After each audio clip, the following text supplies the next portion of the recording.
2 weeks ago, I was dying to get pregnant. Now I'm praying for a negative test.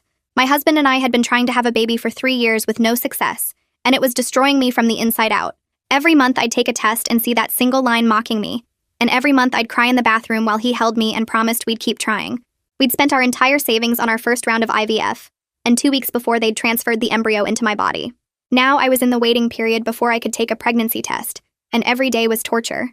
I Googled every possible symptom, analyzed every twinge in my body, and drove myself crazy wondering if it had worked. My younger sister Katie had been my rock through all of this. She came over with ice cream when I cried and held my hand during the embryo transfer. Katie was single and focused on her career, always said she didn't want kids, which made her the perfect safe person to talk to. We'd gotten closer in the past few months than we'd ever been in our whole lives. Katie called me one evening and asked if she could come over, and her voice sounded really strange. When she arrived, she was crying and could barely get the words out. "I'm pregnant," she finally said, and my whole world tilted sideways. My sister was single, this obviously wasn't planned, and she kept saying, "I'm so sorry," over and over like she'd done something terrible. I forced myself to hug her and tell her everything would be okay, even though I felt like someone was squeezing my heart in their fist.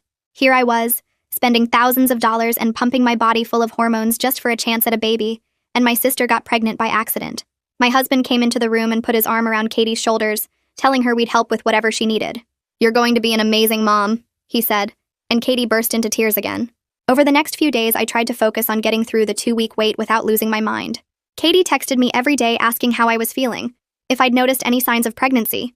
My husband brought me my favorite foods and rubbed my feet at night while we watched TV.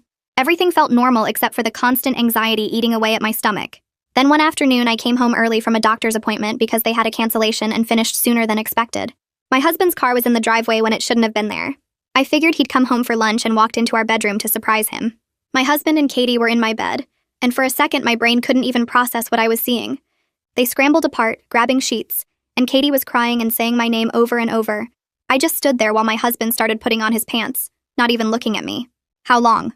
I finally asked, and my voice didn't even sound like mine. Katie couldn't speak, just kept sobbing, so my husband answered. 4 months, he said, like he was telling me what time it was. 4 months. The entire time I was going through IVF. The injections, the ultrasounds, the embryo transfer, he was sleeping with my sister. "The baby is yours?" I asked Katie, and she nodded. My husband got her pregnant while I was paying thousands of dollars to try to have his baby. "Get out," I said quietly. My husband actually rolled his eyes. "Don't be dramatic. We need to talk about this like adults." That's when something inside me snapped. "You were inside my sister while I was sticking needles in my stomach for you," I screamed. "Every single day I was injecting myself with hormones, making myself sick, hoping and praying, and you were with her." Katie tried to touch my arm,